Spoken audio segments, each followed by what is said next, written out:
Hi everyone, this is Christy De La Cruz and I'm coming to you with a fourth video on the virtual workplace and being productive for professionals with ADD or ADHD.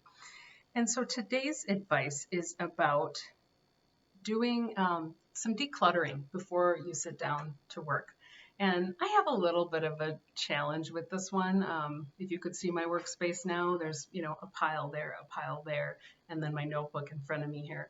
And everyone has different ways of organizing. When you have ADD or ADHD, that doesn't tend to be one thing that we're super good at unless that is our particular gift, and then we can hyper focus on it. But for a lot of us, that's more challenging.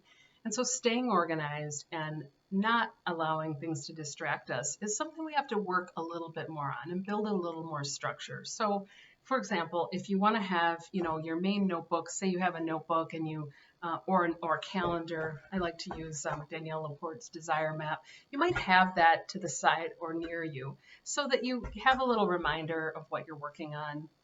Most of us are on computers these days, and so you might have your computer in front of us. Sometimes people keep their calendar there. Have a couple of things that you need right within grasp. So make sure that you've decluttered. You don't have piles and piles of paper all around you, unless you love working that way. Some people really thrive that way, and if you're like that, cool, do it.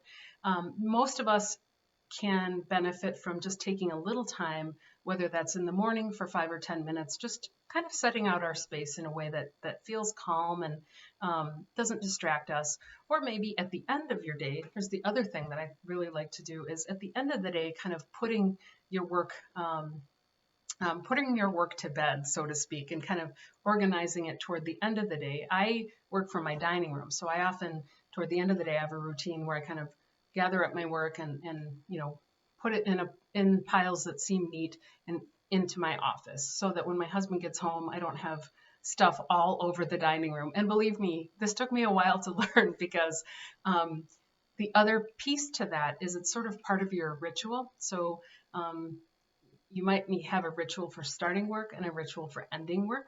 And that's also like decluttering that and putting it out of your head, putting out of your range of vision at the end of the day is also a nice way to give your mind a transition between work time and then putting things away. Because those of us with ADD and ADHD, we have variable focus. And so sometimes if I get really in, the mode of working on something, my husband can come home and it kind of feels a little abrupt to me, like, oh, all of a sudden you're home and you're in my workspace. And so I very intentionally have a little alarm on my phone that reminds me, okay, it's time to start putting things away.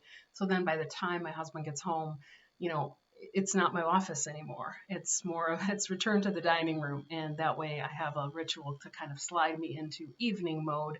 And I'm not necessarily thinking about work, which doesn't mean I'm not thinking about work. I often still think about work, and I have to work on shutting that off so I can listen to my husband and be fully present. But that's one thing that can help you, is just decluttering your space, having a way that you kind of put it away at night so that you can transition into the rest of your day. Hope that's helpful. And if you need more tips or more advice, see the links below and we can get connected. Thank you.